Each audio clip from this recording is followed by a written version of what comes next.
സംസ്ഥാനത്ത് തെരഞ്ഞെടുപ്പിലൂടെ അല്ലെങ്കിലും പന്ന്യൻ രവീന്ദ്രൻ 100 മേനി കൊയ്തു. CPI സമ്മേളനത്തിന് സദ്യ ഒരുക്കാനായി തൃശൂരിൽ നടത്തിയ നെൽകൃഷിയിലാണ് സംസ്ഥാന സെക്രട്ടറി പന്ന്യനും കൂട്ടരും 100 മേനിയായി കൊയ്തെടുത്തത്.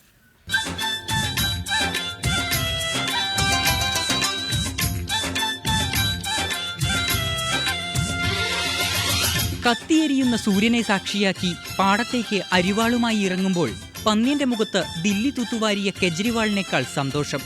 ജൈവകൃഷി മുദ്രാവാക്യവുമായി പന്ന്യനും കൂട്ടരും വിതച്ചതെല്ലാം 100 മേനിയായി കൊയ്യാൻ ഒരുങ്ങി നിൽക്കുന്നു. നമ്മൾ കൊയ്യും വയലെല്ലാം നമ്മുടേതാകും പൈങ്കിളിയെ, അരുമക്കിളിയെ നേരോ നേരോ വെറുതെ പുരുതം പറയാതെ നമ്മൾ കൊയ്യും വയലുകൾ ജന്മിത്തമ്പ്രാക്കളുടേതല്ലേ. CPI സമ്മേളനത്തിന് സദ്യയൊരുക്കാൻ മണലൂരിലെ തരിശുപാടം പാട്ടത്തിനെടുത്തു. പ്രതീക്ഷയ്ക്കപ്പുറമുള്ള വിളവ് ലഭിക്കുകയും ചെയ്തു. പച്ചക്കറി, മീൻ കൃഷി വേറെയുമുണ്ട്. ശനിയാഴ്ച ആരംഭിക്കുന്ന തൃശൂർ ജില്ലാ സമ്മേളനത്തിൽ സ്വന്തമായി ഉണ്ടാക്കിയ അരിയും പച്ചക്കറിയും കൂട്ടി സഖാക്കൾ സദ്യയുണ്ണും. റിപ്പോർട്ടർ, തൃശൂർ.